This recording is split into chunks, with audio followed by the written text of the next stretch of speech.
He's all right. He's nervous, bless his little heart. And the challenge is for me to work out what he fixates on other dogs a lot. He's not reactive to humans. And then Sounds like a horse. yeah. So it's how I break that fixation for him. And little things like a vet waiting room will be his kryptonite, you know. Otherwise, he's all right, but it's just getting him to calm down with other dogs. Okay. And the lead is not his friend. It's not his friend. Not his friend. So if he meets another dog that's off its lead, so if he's on his lead and another dog's off his lead, he's fine with that. But if he meets another dog that's on his lead and they're both on a lead, he's got a problem with that. Okay. No worries. How old is he? He's 3. 3. Yeah, mate. Right, I know you've probably never seen South Africa, but I bet you'd like to be there right now. Wouldn't we all? Wouldn't we all? It's like, I'm not built for this UK weather. Right, let's bring him round here. So is he reactive to dogs when he's on the lead? Yeah. Lunging, yeah, but barking? it's got better. It has got better. It previously, it used to be a nightmare. It used to be if he would see another dog that he would react. Now there's none of that. No. Now it's shut up. Now he's fine if he sees another dog. The distance is his friend. Yeah. Yeah. As soon as the distance gets shorter, then he's got a problem. Listen, you're nervy, Nelly, aren't you? Yeah, he is. You can tell it, right? Yeah, you can tell. I was saying as you was walking over here, he's a Rhodesian Ridgeback, which is meant to be like this proud, noble dog. And he makes himself smaller than what he is, the way he crunches himself, the way he holds his head very low, his tail's tucked. Yeah. Yeah. He looks like if he was to see a lion, he wouldn't know what to do. No, you wouldn't. No, you wouldn't.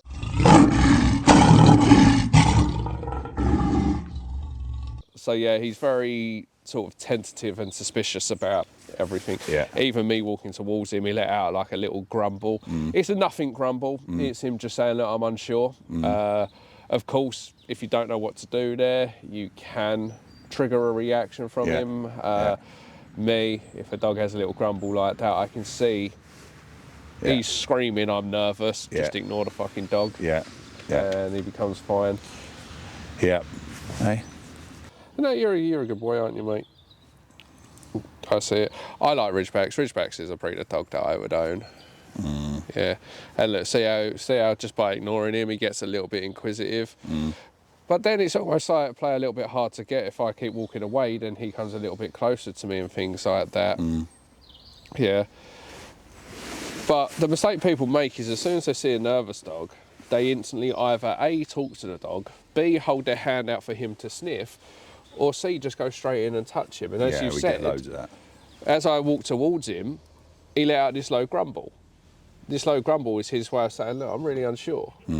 Yeah, so if a dog's really unsure, or you're meeting a dog for the first time, just ignore it.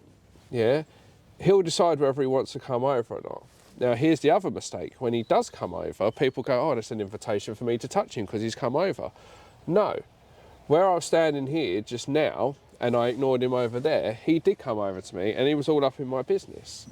That's because I ignored him over there. So he's like, right, well, this guy's not putting any real pressure on me, so I'll be even more inquisitive about this guy.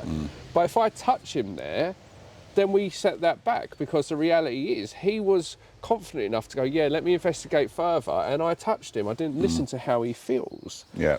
When a dog meets you for the first time, you have to let them sniff you, and if they finish sniffing you, you'll know how the dog feels. Does he sit there? Does he start nudging your hand? Does he start pawing you? Sit. Does he start almost like seeking attention? Or does he sniff you and then walk away? If he sniffs you and walk away, you know that's how he really feels. He didn't want to be touched, but now you know, because you let him do that natural, normal behaviour.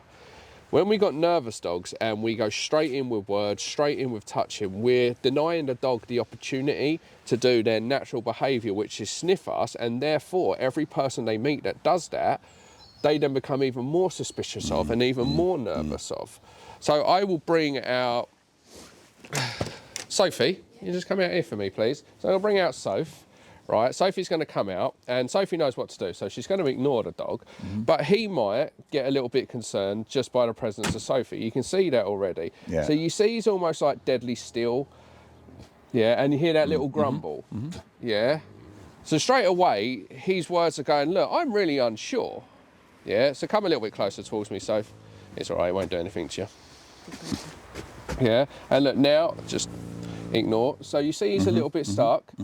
Yeah. And then, sounds like a horse. Then he looks back at you for a little bit of attention. Just give him a little bit more lead.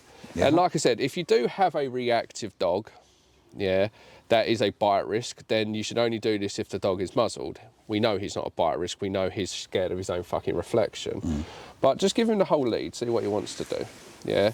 So that's normal for him. Yeah, right. But you see right now, yeah, as cute as he is, if Sophie goes in and touches him, she can trigger an unnecessary reaction. Yeah, because Sophie's ignoring him. See how he now wants to come closer.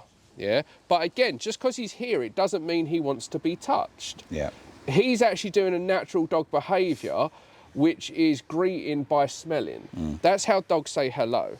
If Sophie talks to him, she interrupts that natural dog behaviour. If she touches him, it interrupts that natural dog behaviour. If she holds her hand out for him to sniff, it looks like she's trying to touch him, interrupts that natural dog behaviour.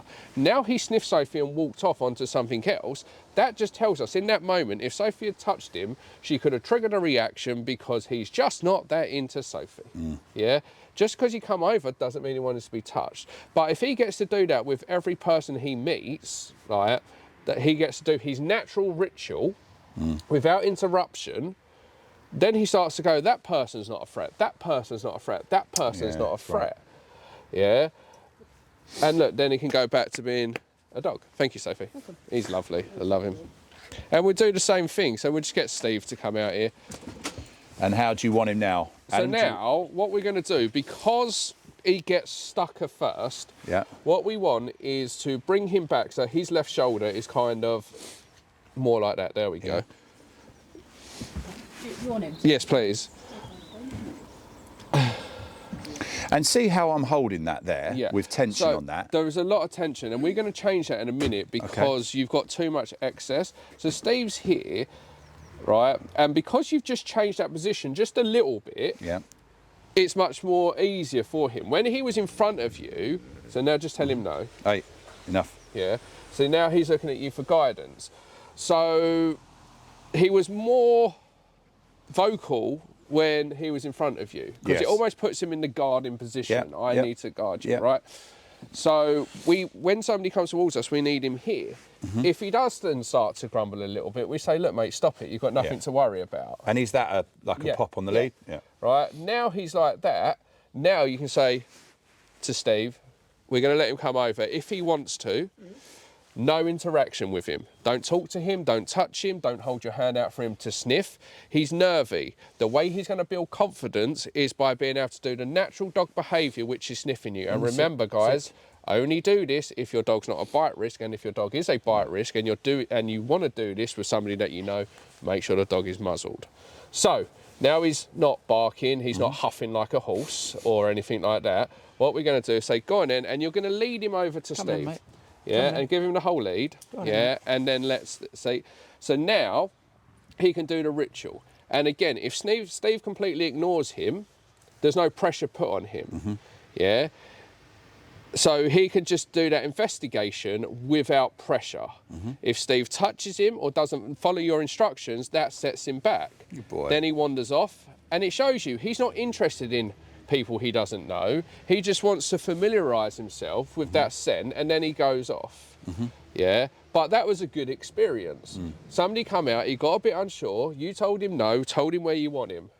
That builds a bit of confidence in him. Then when he's calm, if it's safe to do so, because that's a person that's going to be in your life or a friend or something like that he's not met, then you can let him say hello. If it's a complete stranger, he doesn't need to go from there to there. No, he doesn't. He can just smell from there. But now he goes back to being relaxed instead of being so kind of on edge. Thank you, Steve. We go dogging, we go dogging. We're a treat for any passers-by out jogging.